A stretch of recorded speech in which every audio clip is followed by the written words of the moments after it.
And Sure. hello, everybody, and welcome to episode 9 of Kicking It with Sensei. Today, we're joined with modern day ninja Todd Norcross.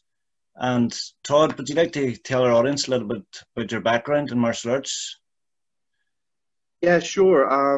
Like a lot of people watching, and yourself probably included, I started as a child. I started about age 8, and I always had a memory of martial arts through movies. Yeah. I was born in 1970, so I'm an older guy, and I remember Bruce Lee being around back then, but he was a bit before my time. Yeah. And on the television, you always had Kung Fu with David Carradine playing in the background. And then we had something called Kung Fu Theater on Saturdays, where all the Hong Kong movies were imported. And as kids, where we didn't have the internet, we just loved to train in martial arts, even though we didn't have an instructor at the time. Yeah. And I started back then. I started in karate at age 10. And then about age 12 to 14, I found the ninja martial arts through books and stores. Started to travel in seminars when I was a teenager. Back then you had to travel on plane around the country to find what you wanted. There were no schools in my area. And I've been training ever since, 40-something years. And now I have a school in Mason, Ohio, which is near Cincinnati in the U.S. And we're serving our community here. And we've been here about 14 years. I moved from Massachusetts on the East Coast to Ohio in 1999 to get one of my black belts with Mr. Hayes. So I actually moved away from home to study the martial arts. And been going ever since. We have a great school here, a very open-minded school, where I'm not attached to any one organization. So we're kind of autonomous here, where I use. I've trained in several different martial arts. So like I was talking to you about, Emmett, I bring a background in karate, aikido, budo, taijutsu, toshindo, different types of martial arts, judo. And I try to incorporate it in our school so that our curriculum, I believe, is constantly evolving. Yeah. And I try as best I can to stay out of the politics of martial arts, which you know can be very dangerous. So here we tell everybody, please leave your ego and your politics at the door. Yeah. And we're all here to learn. And that's what I believe is best about one of the things about our school is we're here to learn, and we try to stay very open-minded. Yeah, that's great. Now it's I know with myself now I was more of an 80s kid, so I was very influenced by Teenage Mutant Ninja Turtles and Three Little Ninjas, things like that. Now, so we were more sort of in the, I suppose, the Budo era rather than the Kung Fu era of Bruce Lee and things. But I think they kept playing those shows because they were easy to show and they were really attractive to kids. And the first movie that really hooked me was Shogun in 1980 with James Clavell's novel with Richard Chamberlain and Toshiro Mifune. And it was the most, still is nowadays, the most cultural, beautiful movie on Japan I've ever seen. It was like a 9-hour miniseries. And I watched that because my mother liked Richard Chamberlain, and I'd sit in the TV and watch. And then we found Sho Kosugi, you know who that is, in the 1980s, all of his big movies in the 80s. And again, because we didn't have the internet, we were forced after school to go outside and play, which a lot of kids don't do nowadays. We actually had to go out and get dirty. And our parents said, hey, come in when the street lights come on, and that's when you ate dinner. No internet. So we would get fake swords, and my father, who was an avid golfer, he always had golf clubs laying around in the garage, old ones, and I would cut the heads off the irons, and that would be my sword. And I would go out to the cornfield and practice martial arts. Of course, again, back then you had no clue with what you were doing. You were driven by your passion. Yeah. And it wasn't until I was about 12 to 14 that I actually found a school where I could train. I don't know how it is in Ireland. Do you have a lot of schools close to you, or are they few and far between? Well, there is quite a lot of schools now, but I know in the area of Donegal we're in, and it's a small area. There's about 10 schools, but we run about 7 of them. So wow, you have the monopoly. That's great. So we it's just moved from one to the next. We've I think it's what, 6 instructors working at the minute. That's great. During the virus, we're all closed down, but usually it's quite a big organization now. We have had schools in England and the States and things like that as well. So, but in recent years, it's kind of moved back into Ireland a lot. Yeah. So I think when for people out there who want to do martial arts, I think it's important to kind of decide what kind you want to do. Yeah. And then you have to seek it out. Like I was attracted to the ninja and samurai martial arts, but all that was around back then was one school of karate in the next town and one taekwondo school. And they all have a different purpose. If you want sport, you can go into different martial arts. I don't teach sport martial arts, but I have a huge appreciation for them. Yeah. And what I do here is mostly based off of warfare arts from old Japan. And then we have to take those 9 different lineages and evolve them to the 21st century America. Yeah. Because as you know, people fight very differently than back then. Yeah. So how do I take armor-based techniques and adapt them to the modern way of brute force in America, where people often now, as you know, UFC is huge. Yeah. And ground fighting's big. So it's always a challenge, and I love it. It's one of the most important parts of what I try to do is interpret those different techniques and try to bring them into the century. Yet while respecting tradition, it's very important, as you know, to respect tradition. You don't want to lose that and water it down too much. Yeah. It's a constant balance. How do I take an old technique that might not be practical because we don't wear armor or use swords and make it against a modern American bar brawler that's all muscle? You know, it's very hard to do. It's always a challenge. It's one of the things I love. Yeah. As I was saying earlier, now I know you have a great YouTube channel that's very based on the knowledge and theory behind martial arts. Do you think it's important to teach the history, philosophy, and tradition and dojos these days? Yes, I do. You could say I'm a traditionalist because I studied the tradition, but I believe that to be a real traditionalist, you should take the old stuff and adapt it. Yeah. Again, because I don't want to be caught in dogma where if a student says, well, why are we doing the technique this way when the guy might attack that way? And if you're too dogmatic, you would say, hey, stop asking that question. This is the way my teacher taught it and the way his teacher, and we will not break tradition. Yeah. So for me, learning the history is really important because you can see where this comes from and respect it. It had 1,000 years of lineage and history. I would never dare throw that away or disrespect it. Yeah. But at the same time, those guys and girls back then would have adopted the technology. They would have been using the internet. They would have been using firearms. They would have been using intelligence gathering. They would have been the first ones to sign up for a Gracie Jiu-Jitsu class. If their ground fighting was weak, they would have learned the culture. So again, it's so important to learn tradition, but it's also important to take that tradition and adapt it and keep it alive. Yeah. So it doesn't just die on an old scroll in a closet somewhere. You have to dust it off and say, let's get this out. And I do that with my black belts a lot. We'll take an old scroll and just take a technique for the night and work on it for a full hour and try to figure out what they were thinking back then. And then at the same time, you bow and respect that how this person, probably a couple of his friends might have died on a battlefield to bring us this knowledge. Yeah. And to have this precious technique from 400 years ago, I'm certainly going to respect that. But at the same time, I'm also going to rip it apart and say, how can we adapt it to modern day fighting? Yeah, it's taking the concept and carrying it on to the modern world, I suppose. Yeah. That's important. What do you think the mindset of a martial artist is? It's probably different for each person, but what I have seen through teaching, the mindset is, first of all, don't quit. Yeah. You're never going to really get good at anything if you just keep starting and bouncing from one thing to the other and quitting.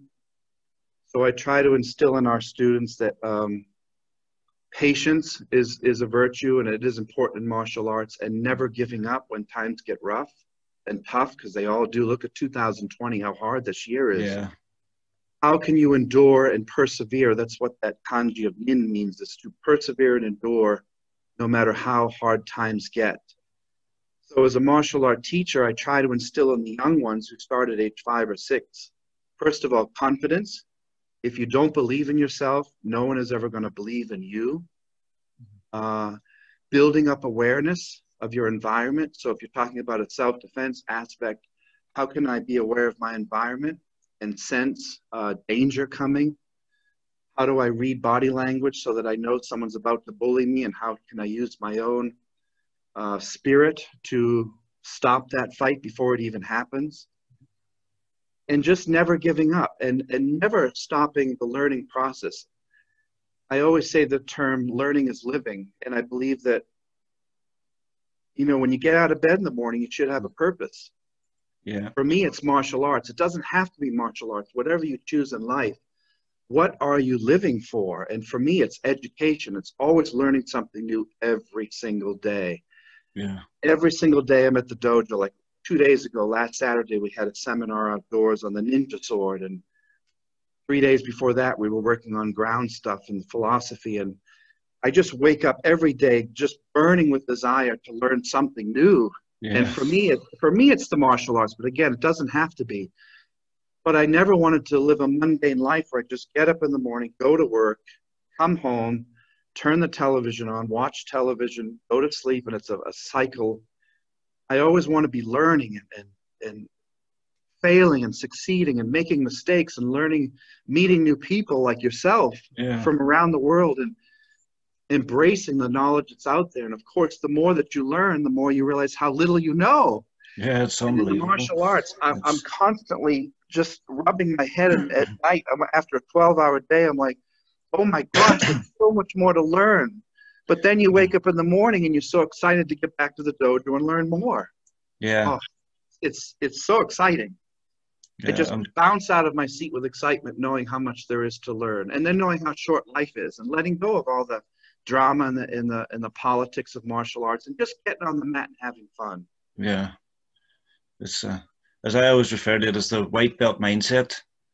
It's just constantly seeking knowledge. And I started this YouTube channel to teach techniques, but I found myself finding numerous martial arts that are unheard of. Yeah. And I was chatting to a guy a few days ago now. He's historical African martial arts. It was fascinating, the philosophy and the history to it. And there's so much out there. Yeah. It's so much now. And what do you think you got in life from training in martial arts? Well, I'm a freak weirdo that way because I started at such a young age. A lot of people start later in life. And I believe there's no, you know, I get a lot of emails from people, when should I start martial arts? I feel I'm too old, or I'm this or that. And I say, you're never too old, you're never too young to start. Today is the day you start. For me, it just always gave me a sense of purpose. It was always joyful for me to go out in the cornfield where I lived, or the forest, as a 10-year-old kid with a fake sword and just chop stuff and become one with nature. But for me, it's a sense of purpose. Martial arts has given me a sense of purpose. I was never really bullied as a kid because I was always bigger and taller than others. Yeah. So I didn't have that. But the influence of books and television and movies had such an influence as a child. It awoke some sort of genetic switch in me that said, hey. And when I was 8, 9 years old, I remember being in a Kmart looking at a book of a guy in an Ichimonji and saying, I want to do that, Mom. I want to be a teacher. And of course, my mother was like, oh, don't do that. It's silly. And the next month, I'd say the same thing. Mom, I want that book. Can I? And she'd say no. And then finally, it broke down. She broke down, bought me the book, and that was it. I was hooked for life. Yeah. And again, I think it's the networking of people at my school here, and all of the teachers I've had over the years that I love and respect, and the students that I've met and trained with, all my friends. You just become part of this world. And I can't imagine life without martial arts. It would go on, but it would not be a happy life for me. Even not training for 2 days, I feel itchy and I feel my blood pressure going up and stress going up. And as you know, martial arts keeps you it makes you feel young, it makes you feel strong and in control of something. Yeah. And in 2020, a lot of people, I find, just feel like they're losing control. Yeah. And I would always suggest, if you can find a school in your area, go and train in martial arts. It's going to really help you take hold of your life and your future. Definitely. No. Just as you were saying there about you're never too old to start. I always laugh at that because the co-founder of our dojos is 84 now. His name's Bernard There you Witcher. go. There you And go. 84, and less than a year ago, he was on the mats throwing the instructors about. And he wouldn't be a very tall fella either, so it was quite an experience to be put in so much pain by someone at that age. Exactly. And when I researched martial arts, even as a teenager, I always wanted a martial art that I could do into my 50s, 60s, 70s, 80s. Some of the martial arts are so harsh, and this one could be too on your body. By the time you're 35, 40, you're retired because you're in arthritic pain and you've broken your hip 10 times. I wanted a martial art that didn't rely on strength and speed because those are the first things to go as you get older. Yeah. I wanted to be able to develop as a martial artist and be more subtle as I got older, where strength and speed start to diminish, but your ability to move and take control of the opponent, and if you want to call it, for lack of a better word, wisdom, it gets more refined like wine as you get older. Yeah. And by the time I'm 80, I hope to still be doing it, of course. And you don't need strength and speed, which is a young man's game. I remember being 20 years old, and I've had 2 back surgeries from throwing myself around on wooden floors. We train on cement. Now we have beautiful mats, and you know, you get smarter as you get older. But I just love it. I can't imagine life without it. I really can't. What would be your favorite aspect within martial arts? Would you prefer sparring, forms, or the history, or swordsmanship? I know you're very keen on swords. I would say D, all of the above. All of the above. Everything. Everything. It's a soup, and I want to taste every ingredient. So the weapons I love because we have so many different types of weapons, and we include firearms because that's a modern day weapon. So I believe you shouldn't just train with the old weapons. You have to adapt the modern weapons. Sorry, the phone's ringing. Philosophy I love. Getting out in the mat and sparring. I love the ground stuff. I love hitting targets. As a teacher, there's nothing more exciting for me than to see a young student who has come out of his or her shell and is now more confident. Some of our students we start at age 6 or 7 or 5 even are now coaches at age 12 to 14. Yeah. And now they're giving back to the community and they're becoming the new teachers of the next generation. So for me, it's different as a martial artist. When I was young, I was more selfish in my own training, but as you get older and you have a school and you have a community with a lot of students, you want to give back. And for me, there's nothing more exciting than seeing the young students grow up, go off to college with straight A's, confident, powerful, compassionate young people that are never going to dream of starting a fight. But through their training, they're now going off and becoming the next generation, which I can't wait to see take care of us older guys. Yeah. So for me, it's just a cycle of martial arts and my small role in it, just pushing it forward into the next generation. Yeah. It's amazing seeing the young kids coming up now. I have a daughter now, she's just turned 15, and she only started about maybe 4, maybe 5 years ago. Yeah. And during this virus, she's actually came to me and asked could she teach her friends, and if she did, would we grade them for their belts? So she's really keen on getting coaching and exactly. And when she goes off to school, you don't have to worry about her taking care of herself in a dark alley or something. She's always going to have that confidence of using her voice and speaking up and asking questions. And she's not going to be a wallflower. And so sad. So many of the kids nowadays that I talk to, because of the technology, they're stuck on the computer so much that they're having trouble dealing with the issues of the world. They're getting depressed very easily, and they're not having enough toughness in their youth to become individuals when they grow up that are going to be able to handle the world. Yeah. Again, martial arts is going to set you up beautifully to be able to tackle the world and get through it and stay strong when the times go really bad. And I am so happy to hear you with your daughter say that, because you know in the back of your mind that you had a small part of her success and her journey. Yeah.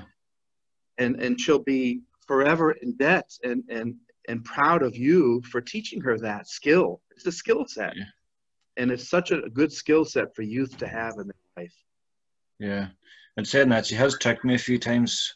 She's come home and asked me about something a bit more advanced than what she was. Yeah. And said that the other instructors taught it there. So I would go over with her again so she would learn something that she didn't know, that probably shouldn't know. But and to have that connection with your daughter, it's never going to go away all her life. And because she can ask you questions about martial arts, when she has difficulty in other areas of her life, you're going to be the guy she goes to, which is what every dad wants. He wants his son or daughter, hey, come to me first. Don't go to the internet. Come to me. I want to show you the mistakes I made. Yeah. And there's that connection. Musubi is all about connection. In the martial arts, it takes people from all walks of life that come in the dojo, all ages, all backgrounds, and we leave all that baggage at the door, and we just come and train. And our goal is one. Our goal is just to be a little bit better than we were yesterday. Yeah. We're never going to master it. We're never going to be the best. There's always going to be someone better. But can I be just a bit better than yesterday? That, to me, is the essence of all martial arts. We all have that in common, regardless of style, background. When I meet another martial artist and I shake his hand in respect or her hand, we all just know we're working to be a little bit better than we were yesterday. That's it, yeah. What advice would you give a young student starting out in their martial arts journey? Don't give up on yourself. Yeah. Again, I tell the young students, you will always be your own worst enemy. You're going to have outside influences that are going to want to pull you away from the training, such as other sports, relationships, homework, working. But the worst thing that's going to pull you away are the thoughts in your mind that says, I can't do it. I don't believe in myself. I don't feel like training today. I'm not good enough to earn this rank, whatever it might be. Just know that the biggest devil is the one inside of you, and that's the one that's going to pull you away from training first. And you have to learn and train to get over that voice, because our thoughts are just words. And if I can change that mindset from negative to positive, and I can get a core of positive role models around me, like yourself and other instructors in martial arts that are going to help me through the difficult times, and I can develop the confidence to ask for help when I need it, and know that I'm never alone when I'm going through a bad time in my life. To me, as a young person, that's the best thing you can do. The worst thing, I believe, in my opinion, is to go on your computer and just kind of wallow in your own world of negativity. Yeah. Because the internet can be a scary place. Turn off the technology and drive to your local dojo or whatever you like to do, and engage eye contact, conversation, face-to-face human beings, whether you have a mask on or not, and get a hold of life and get out in the world rather than a 2D screen. Live in the 3D world. And it will never fail you. It will never fail you if you just believe in yourself. Yeah, couldn't agree more. And finally, I know you have a great YouTube channel, and there's some great information on there, but where else can people find you online? Well, yeah, we have the YouTube channel, and then if you're interested in Japanese Budo or Budo Taijutsu martial arts, our website is thedojoinc.com. Facebook, we have stuff. I do music as well, so you could type in toddnorcross.net if you're interested in Japanese music or things like that. And through networking such as yourself, Emmett, and other people like yourself, you'll find us all over the place. But rather than just that, too, if I can implore everybody out there to go to your local dojo and support them, whatever style it is, try a free class, sign up for a month, see if you like that martial art, because there's nothing, and you'll agree, that will substitute your training rather than getting in a dojo on the mat. Definitely. If you just watch internet videos, you're not going to get the same training. So there's nothing better than in-person training. So look up, Google your local dojo, your local teacher, and ask for help and sign up and support your local dojo, because they need help right now in these financial times. Everybody needs people to help infuse martial arts with new young people coming into the system. Yeah, definitely. Well, it was an honor and a pleasure to have you on, Todd, and hopefully we can speak again soon. Thank you, Emmett, and I wish you the best of luck with your channel. I hope that you get 1 million subscribers very soon. I'm going to subscribe immediately. And I just wish you the best, and thanks for telling me that story about your daughter. And if you're ever in the States, in Cincinnati, come and I'll buy you a beer, okay? Yeah, will do. I might hold you to that. Thank you so much. And if I'm ever in Ireland, you're the first person I'm going to call and come over. No problem. Thank you, Todd. Thank you, Emmett. You have a great day. Same to yourself.